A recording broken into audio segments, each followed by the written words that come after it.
Bonjour et bienvenue à une nouvelle vidéo. Cette fois-ci, cette vidéo va être destinée à la fois au 6e sciences générales et au 4e sciences générales et sciences de base. Où trouvez cette matière? Vous trouvez tous les deux dans les prérequis, paragraphe 1 et paragraphe 2. Le 6e dans le cours de thermodynamique et le 4e dans le cours d'énergie. Bon, commençons sans tarder, voir l'énergie et ses formes. Alors, commençons par ce que c'est l'énergie. L'énergie est une propriété d'un corps. Alors, si on a un corps, n'importe lequel, n'importe les dimensions, alors le corps aura une énergie.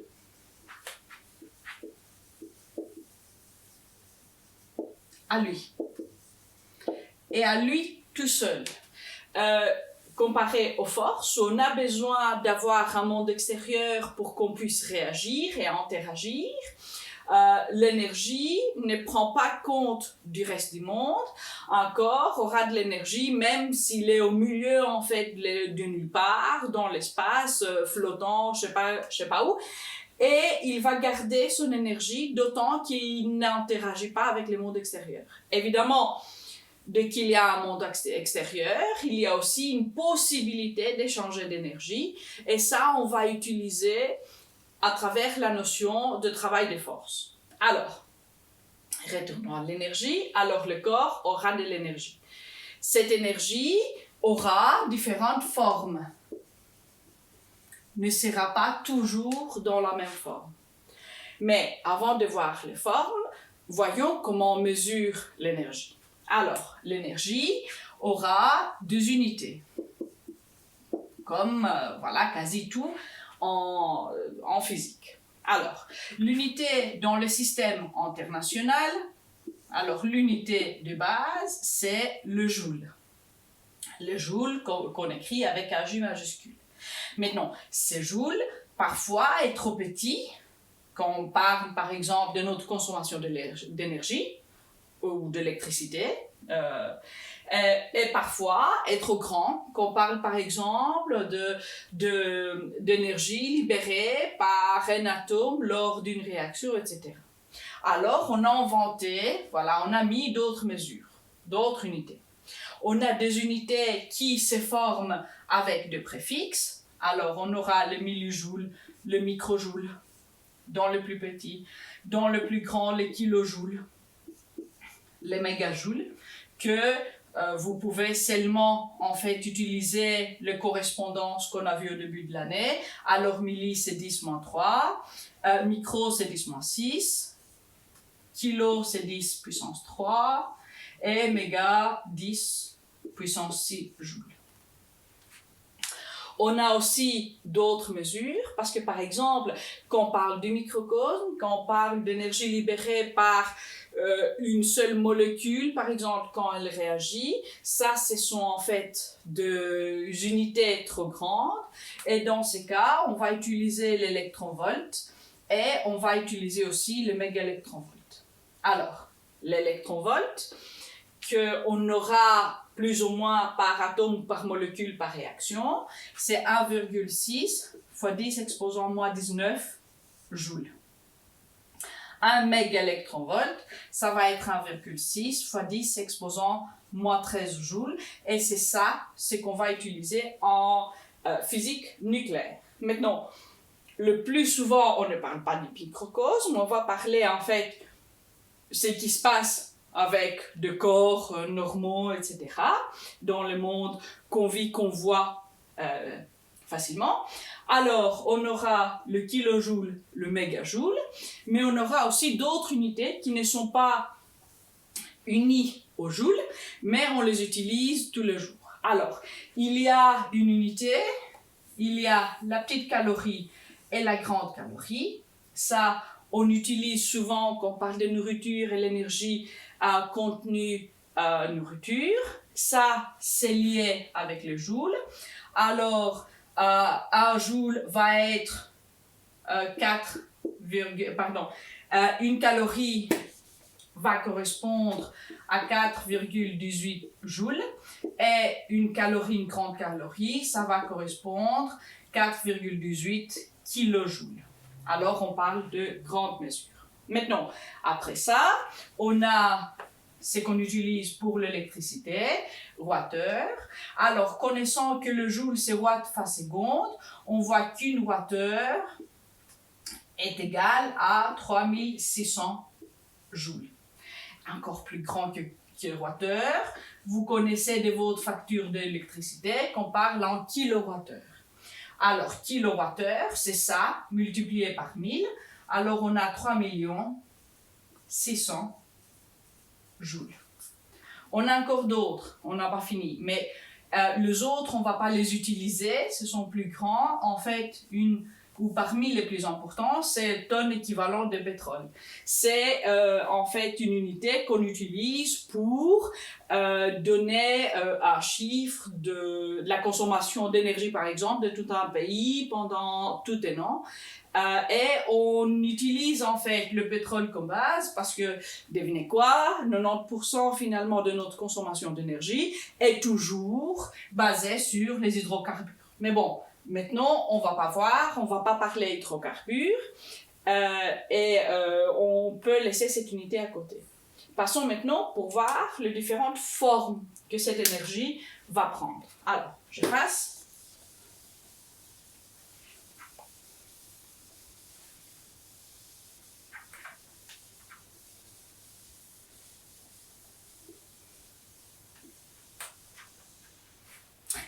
Et on commence à parler de formes. Ça, c'est très important parce que vous avez déjà vu les formes d'énergie en deuxième, en préparation de votre C1D, mais vous n'avez pas fait la différence, ou pas toujours bien fait, entre ce qui est forme et ce qui est source. Alors, vous avez parlé d'énergie éolienne, vous avez parlé d'énergie solaire, comme on parle en société, mais parlant physique, l'énergie éolienne, ça n'existait pas, ni l'énergie solaire. Okay? Pas que le soleil n'a pas d'énergie, mais ce n'est pas une forme d'énergie, mais c'est plutôt une source. On va séparer tout ça, comme ça, vous avez ça bien en tête. Alors, en gros, il y a 3 différentes formes d'énergie. Alors, le premier, le plus primordial en fait en énergie, en forme d'énergie, c'est l'énergie de masse. Qu'est-ce que c'est ça? Alors, Einstein, à travers son équation E et mc², nous enseigne que tout corps qui a une masse, alors ça c'est la masse, possédera une énergie qui va être donnée par cette formule. Ces corps peuvent être au milieu de nulle part, stationnés, sans aucune interaction, mais il aura quand même de l'énergie. Alors, ça c'est la masse en kilogrammes, et ça c'est la célérité de la lumière en mètres par seconde. Ça c'est une constante, c'est 3 fois 10 puissance 8 mètres par seconde, qu'à un moment ou autre, vous aurez à apprendre par cœur. Pas en 4e, mais en 16e, c'est un requis. Si on utilise ces unités, on aura de l'autre côté notre énergie en joules. Maintenant, cette énergie est une très grande énergie. Alors, si on fait les calculs pour, par exemple, 1 kg de masse, ce n'est pas beaucoup 1 kg, hein, mais ça va nous donner, si on fait les calculs, 9 fois 10 puissance 16 joules. Ça, c'est vraiment beaucoup. Ça, c'est plus que la consommation de quelques ménages, en fait, belges pendant un an. Alors, pourquoi on n'épuise pas cette énergie? Pourquoi est-ce qu'on utilise de pétrole, etc., tout le reste? On essaye dans les usines nucléaires, en fait, c'est qu'on fait, les transformations qu'on fait, font faire disparaître de masse. Alors, pour vous expliquer, cette masse, cette énergie est prisonnière du corps. Et pour la faire sortir, on doit faire ainsi que cette masse disparaît. Pas que le corps fait régime et il passe en fait cette masse à l'environnement. Quand par exemple nous faisons régime, ce qui se passe, on brûle la graisse, mais cette graisse va sortir sous forme de CO2 et va rester toujours sur la Terre. La masse n'a pas disparu. Mais à travers de réactions nucléaires, cette masse peut disparaître. Ce n'est pas facile évidemment de faire, mais ça donne vraiment de grandes quantités d'énergie. Tout ce qui va travailler avec le nucléaire, alors nos centrales nucléaires, les étoiles, les sous-marins nucléaires, etc., vont faire des réactions nucléaires pour faire perdre de masse, pour donner de l'énergie. Voilà. Alors, laissons ça parce qu'on ne va pas travailler, en tout cas en 4e, avec ça. On n'aura pas vraiment à faire les calculs. Avançons pour voir quelle autre forme d'énergie on a, et ça va nous être un peu plus utile dans les calculs. Alors, on a l'énergie électromagnétique.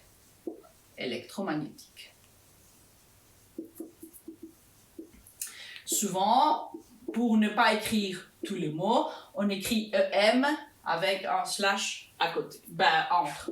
Alors, énergie électromagnétique, vous avez deviné tout ce qui a à faire avec l'électricité. Alors, quand on a de charge, alors on appelle ça énergie électrostatique. Alors, quand il y a deux charges, par exemple, l'une près de l'autre, il y aura une forme d'énergie liée avec cette proximité, cette interaction entre les charges, et on appelle ça énergie électrostatique. Tic. Ok. Il y aura évidemment l'électrocinétique. Alors là, on a tout le boulot que vous avez fait en 3e avec les courants. Je vous rappelle ce que vous avez utilisé. Alors, l'énergie était la tension, et toujours, mais c'est ça ce que vous avez vu, fois les courants, fois le temps, voilà, que ces courants a duré à travers, voilà, un récepteur. Il y a aussi, vous avez vu électro, mais il y a aussi magnétique. Alors, l'énergie magnétique, l'énergie de vos petits aimants qui collent sur votre frigo ou ailleurs, ça c'est lié avec une somme d'énergie, on ne va pas la calculer. On peut combiner évidemment les deux pour faire énergie électromagnétique.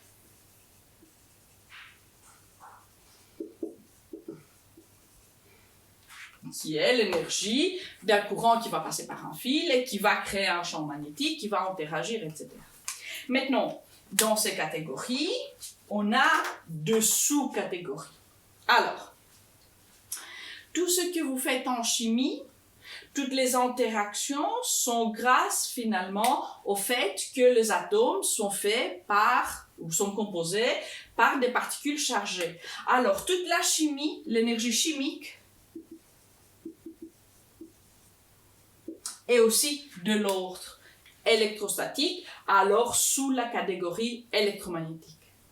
Quelque chose d'autre qui pourrait vous surprendre en fait, tout ce qui a à faire lumière, l'énergie qui arrive avec la lumière, l'énergie des ondes radio, etc., tous les spectres en fait de ce qu'on appelle des ondes électromagnétiques est sous la catégorie électromagnétique. Alors, comment est-ce qu'on note l'énergie qui vient avec la lumière? Parfois, on appelle l'énergie lumineuse, mais ça, c'est pas très bon pour la physique. La meilleure chose pour dire, c'est électromagnétique de la lumière. Alors, quelles formes sont sous la catégorie électromagnétique? On a l'énergie électrostatique, dont fait partie l'énergie chimique. Énergie électrocinétique, on va utiliser cette formule cette année-ci aussi.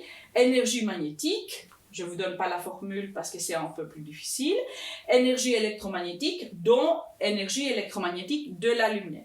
Et ce qu'on verra en 6e, c'est qu'il y a une très belle formule pour ça. Ça s'appelle la formule de Planck. Et c'est l'énergie, c'est une constante, la constante de Planck, fois la fréquence qu'à ce moment-là, on va dénoter avec la lettre grecque ni.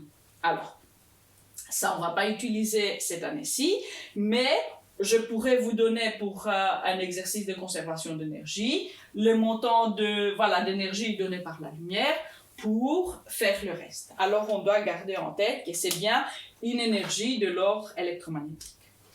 Alors, arrivons maintenant dans la dernière colonne, qui va être l'énergie mécanique. Et c'est ça qui va nous intéresser le plus, c'est là où on va faire vraiment beaucoup d'exercices cette année-ci.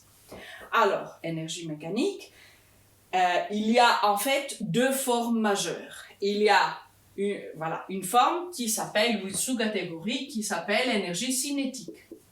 Énergie cinétique, c'est l'énergie liée au mouvement. Et un corps aura seulement en fait grâce à son mouvement. La formule de cette énergie cinétique, que parfois vous verrez avec K, selon la notation allemande. La formule, ça va être 1 sur 2 fois la masse fois la vitesse au carré. Alors, je note ici masse, et la masse devra être en kilogrammes, et V, la vitesse d'un corps, et ça doit être en mètres par seconde. Évidemment, dans les exercices, si je vous donne kilomètres par heure, vous devez convertir. Si je vous donne la masse en grammes, vous devez convertir. Alors, on garde bien en tête que l'énergie cinétique est l'énergie liée au mouvement. Si un corps ne bouge pas, si la vitesse est 0, l'énergie cinétique va être 0. Maintenant, passons à une autre sous-catégorie de mécanique. Alors, je fais ici, voilà, une séparation, comme ça on ne mélange pas les deux. Ça va être l'énergie potentielle.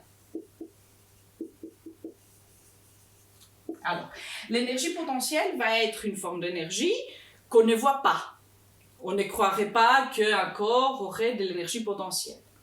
Mais s'il y a quelque chose qui se passe, s'il y a un déclencheur, cette énergie devient visible par, en fait, la génération, la production d'énergie cinétique. Je vous explique. Je tiens, par exemple, ces marqueurs à une distance du sol. Vous direz, ben, ça ne bouge pas, etc. Oui, la énergie de masse, mais rien d'autre. Mais si je laisse tomber, qu'est-ce qui va se passer?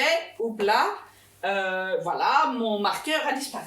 Voilà, je prends un autre marqueur et il n'y a pas de souci.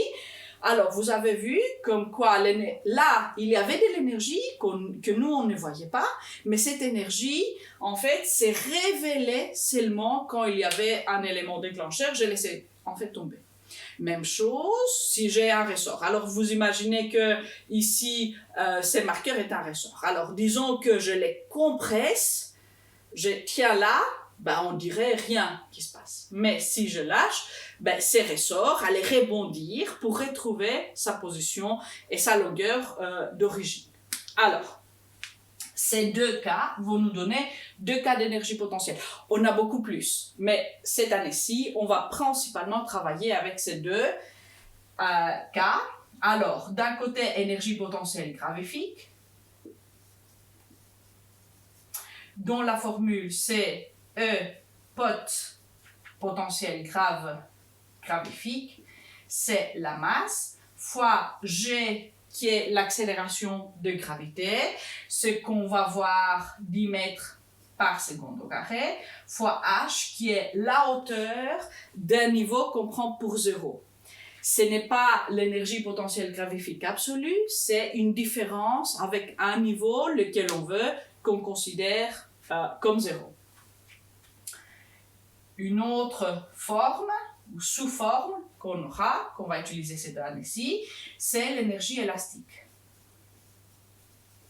Alors, l'énergie élastique, énergie alors potentielle élastique, ça va être donné par la formule 1 sur 2, K, et c'est K, c'est la raideur d'un ressort, fois X au carré. Comme je n'ai pas en fait de place pour vous dire ce que c'est en fait chaque grandeur ici dans la formule, vous allez me permettre d'écrire en haut. Alors dans la formule, énergie potentielle élastique, c'est 1 sur 2 qui est 1 sur 2 fois K, et c'est K, c'est une constante qu'on appelle raideur d'un ressort, ou constante de raideur, ou constante de dureté d'un ressort. Ça, c'est mesuré en newton par mètre, okay, fois x au carré, et c'est x, c'est l'élongation. Élongation, on appelle la différence qu'on a fait comparée à la longueur du ressort d'origine. Alors, ce n'est pas pour prendre toute la longueur, mais c'est la différence de ce qu'on a fait. Alors, évidemment, dans ces catégories, en fait, toutes ces catégories vont nous aider à expliquer certaines autres choses. Vous voyez, je n'ai pas mis jusqu'à maintenant ce que vous avez vu en tant qu'énergie éolienne. Qu'est-ce que c'est l'énergie éolienne? C'est l'énergie du vent. Pourquoi est-ce qu'il y a une énergie? Parce qu'il y a des molécules d'air qui vont bouger. Alors, énergie, bouger, etc. Énergie cinétique. Alors, une sous-catégorie d'énergie cinétique, c'est tout ce qu'il y a à faire avec le vent, ce que vous avez vu comme énergie éolienne. Maintenant, on ne va plus l'appeler énergie éolienne, on va l'appeler énergie cinétique. Énergie cinétique, c'est aussi en fait les sons, les ondes sonores. Pourquoi? Parce que les molécules de l'air vont bouger. C'est ça, en fait, finalement, qui va faire bouger les tympans dans l'oreille et qui va nous faire entendre un son. Une autre énergie cinétique qu'on verra cette année-ci, c'est l'énergie cinétique de molécules dans un conteneur, une pièce, quelque part. Et alors, cette énergie cinétique de toutes ces molécules, énergie cinétique, si vous voulez, de l'ordre thermodynamique, on parle de beaucoup de molécules, on va l'appeler énergie thermique.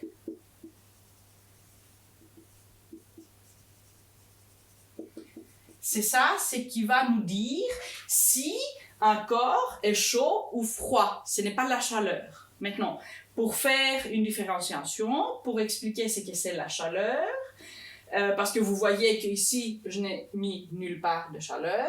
Chaleur, ce n'est pas une forme vraiment d'énergie. Parfois, au lieu d'énergie thermique, on dit chaleur. C'est plutôt une forme de transfert d'énergie, d'échange d'énergie thermique entre le corps. Alors, ça, ce sont les formes d'énergie. Je vais noter aussi les deux formes qu'on peut avoir, un transfert d'énergie. Je vais écrire là. Alors, transfert d'énergie d'un corps à l'autre. Okay. Et on a deux possibilités. Une possibilité, c'est ce que je viens de dire, c'est la chaleur, qui est échange d'énergie thermique, alors énergie cinétique des molécules, entre deux, en fait, systèmes qui possèdent beaucoup de molécules. Avec la chaleur, il y a un autre mode de transfert d'énergie. L'énergie peut être transférée à travers le travail d'une force. Alors, là où une force s'applique, s'exerce, il y aura un échange d'énergie sous forme de travail. Là, il y a deux formules. Et vous devez les connaître, le 6e aussi bien que le 4e. Alors, le travail d'une force va être la force fois la distance que la force agit, fois le cosinus de l'angle entre la force et la distance. Ça, c'est 1, et on va travailler ça dans une autre vidéo pour le 4e. Et aussi, dans un système thermodynamique, quand on a plusieurs molécules, et on parle statistiquement, ceci peut prendre la forme P, où P c'est la pression, fois la différence en volume. Alors ça, c'est la différence en volume qu'on fait sur le système. Mais on va analyser ces deux dans de prochaines vidéos. Pour le moment, je vous laisse digérer bien ça et je vous dis au revoir.